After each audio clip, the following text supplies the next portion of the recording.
श्री गुरु चरण सरोज रज निज मन मुकुर सुधारी। वर्णहु रघुबर विमल जस जो दायक फल चार। बोलिए सियावर रामचंद्र की जय। सिय राम मैं सब जग जानी करऊं प्रणाम जोर जुग पानी। आइए,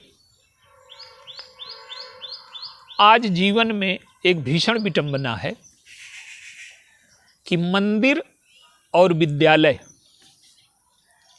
दोनों को प्रतिद्वंदी बनाकर के पेश किया जा रहा है, जबकि मंदिर और विद्यालय एक दूसरे के पूरक हैं।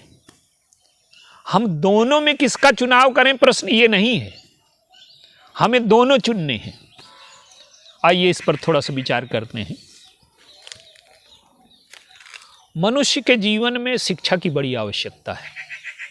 जो भौतिक उन्नति है वो बिना शिक्षा के जानकारी के हो नहीं सकती। सामाजिक विषयों का ज्ञान, विज्ञान का ज्ञान, समाज को कैसे चलाया जाए, संविधान का ज्ञान, इतिहास का ज्ञान, भूगोल का ज्ञान, राजनीति का ज्ञान, ये सब शिक्षा से ही संभव है। तो मनुष्य जब शिक्षित होता है तो उसके जीवन में भौतिक उन्नति होती है, उसमें एक सामर्थ्य आती है, और वो जो सामर्थ्य है वो ज्ञान की है। वो जो सामर्थ्य है वो जीविका को चलाने की है।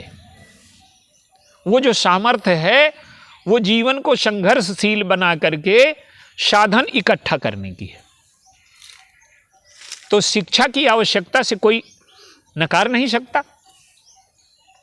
और जो व्यक्ति शिक्षित नहीं है, हमारे शास्त्रों में भी कहा गया कि माता पिता बैरी भय जिन न पढ़ाए बाल। संस्कृत की सुभाषित भी है कि जो शिक्षित व्यक्ति नहीं है वो पूंछ और सींग से हीन पशु है।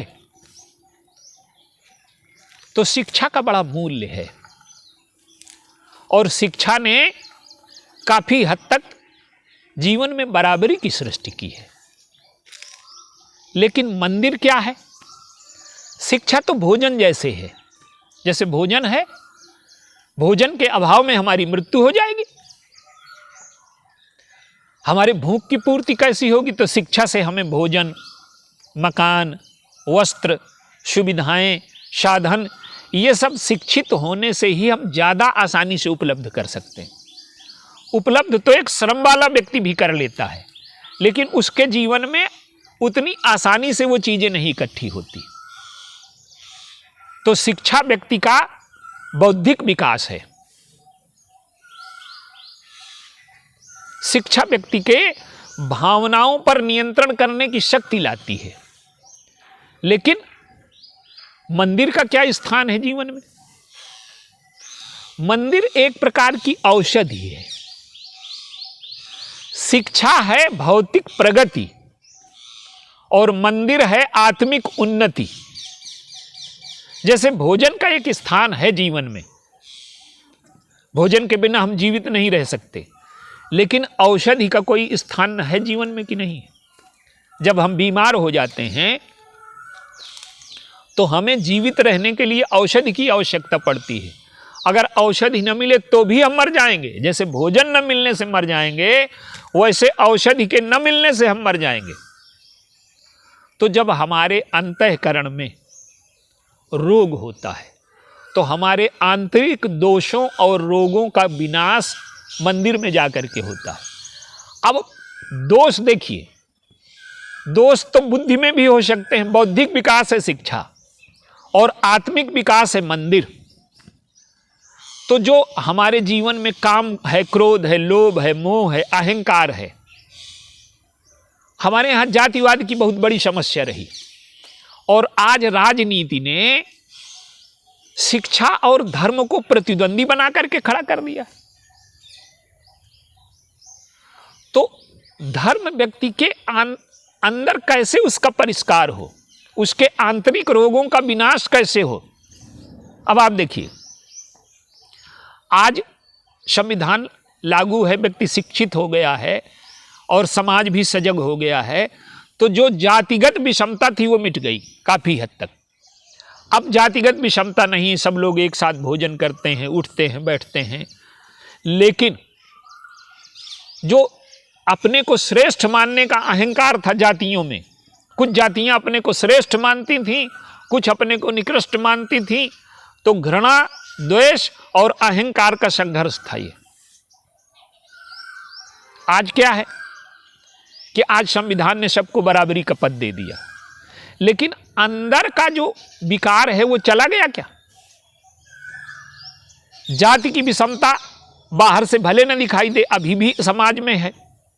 और एक अधिक धन वाला हो जाता है तो अपने से कम धन वाले को वो नीच समझता है, एक अधिक पद वाला हो जाता है तो अपने से छोटे पद वाले को वो छोटा समझता है। तो जातिगत विषमता भले मिट जाए, पर अहंकार, द्वेष और घृणा की समस्या तो ये रहेगी। और इन सारी समस्याओं का समाधान मंदिर में जाकर के होता है। मंदिर में क्या है कि हम अपना अहंकार छोड़ते हैं, अपना द्वेष छोड़ते हैं, अपने घृणा को, राग को, तो अंतःकरण को जो स्वस्थ बनाने का साधन है, ईश्वर की जो आराधना है, चाहे उसे ज्ञान कहिए, चाहे भक्ति कहिए, चाहे वैराग्य कहिए, चाहे योग कहिए, चाहे उपासना कहिए, चाहे सुमिरन कहिए, जिस रूप में भी आप मंदिर को लेना चाहें, लेकिन मंदिर का जो मूल उद्देश्य है व्यक्ति के अंतःकरण के दोषों को, रोगों को मिटा करके उसके अंतःकरण को स्वस्थ करना। और जब हमारा अंतःकरण स्वच्छ हो जाता है, स्वस्थ हो जाता है, मिठास आ जाती है, तो घृणा और द्वेष का हमारे जीवन में स्थान नहीं रह जाता। तो आज राजनैतिक शस्त्र बन गया है एक दूसरे के विरुद्ध लड़ाना, धर्म को शिक्षा के विरुद्ध खड़ा कर देना। धर्म और शिक्षा अलग अलग नहीं है। तो मंदिर और विद्यालय एक दूसरे के प्रतिद्वंदी नहीं है, मंदिर और विद्यालय एक दूसरे के पूरक हैं। तो हमें मंदिर की भी आवश्यकता है, हमें विद्यालय की भी आवश्यकता है। हम अपने जीवन की भौतिक प्रगति विद्यालय के माध्यम से करें और अपने जीवन की आत्मिक उन्नति। देखिए, समाज, सामाजिक दायित्व, इसका बड़ा मूल्य है। समाज की हमारी जिम्मेदारियां पूरी हों, समाज में हम कैसे रहें, शिक्षा से होगा। लेकिन आप देखिए, जब आप एकांत में होते हैं, समाज से आप बिल्कुल अलग होते हैं, तब को आपकी शांति, तब आपके जीवन में शांति की आवश्यकता है कि नहीं? जब आप सो जाते हैं तो किस जाति के होते हैं? जब आप सो जाते हैं तो किस पद में रहते हैं आप? जब आप सो जाते हैं तो आप कितने धनवान हैं, सब भूल जाता है। तो मंदिर सब कुछ भूलने के लिए है। मंदिर में जब हम जाकर के सब भूल जाते हैं कि हम पद वाले हैं, हम पैसे वाले हैं, हम ऊंची जाति वाले हैं, हम नीची जाति वाले हैं, तो जो अंतःकरण का विद्वेष है, जो हमारे अंतःकरण के दोष हैं, वो सब शांत होते हैं। तो धर्म के क्षेत्र में ऐसा नहीं कि विकृतियां नहीं हैं। जैसे राजनीति के क्षेत्र में, हर क्षेत्र में विकृतियां हैं, धर्म के क्षेत्र में भी हैं। और मंदिरों के लिए तो यहाँ तक कह दिया गोस्वामी जी ने कि सुर सदनन तीरथ पुरिन और निपट कुचाल कुसाज और मनहु मवासे मारिकल राजत सहित समाज। अगर भ्रष्टाचार और बुराई और कलयुग कहीं आपको देखना है तो कलयुग के सैनिक तो सब जगह रहते हैं, लेकिन अगर साक्षात कलयुग कहीं देखना हो तो आप मंदिर में चले जाएं। तो कहने का अर्थ ये है कि मंदिरों में अव्यवस्था हो सकती है, लेकिन मंदिर हमारे आत्मिक विकास के लिए आवश्यक हैं। और मंदिर जाने का अर्थ ये नहीं है कि हम तिलक लगा लें और हम रोज़ मंदिर जाते हैं, हम एकादशी का व्रत रखते हैं, हम में ये तपस्या है तो हम दूसरों को नीच समझने लगें। मंदिर जाने का अर्थ है कि हमारे अंदर ज्ञान आ जाए, सब में ईश्वर हमें दिखाई देने लगे, हमारा अंतःकरण स्वच्छ हो जाए, भेदभाव मिट जाए और हमें जीवन में रस, आनंद, तृप्ति का अनुभव होने लगे। तो मंदिर और विद्यालय एक दूसरे के प्रतिद्वंदी नहीं हैं कि विद्यालय जाओ मंदिर छोड़ दो। जिस तरह से विद्यालय भोजन है, उसी प्रकार से मंदिर औषधि है, तो भोजन के अभाव में भी हमारी मृत्यु हो जाएगी और औषधि के अभाव में भी मृत्यु हो जाएगी। तो ये दोनों हमारे जीवन में आवश्यक हैं और इन्हें हमें प्रतिद्वंदी नहीं बनाना है जो राजनीतिक द्वेष बस बनाया जा रहा है। ये एक दूसरे के पूरक हैं, ये मनुष्य के जीवन की दोनों आवश्यकताएं हैं और दोनों की हमें ज़रूरत है। बोलिए सियावर रामचंद्र।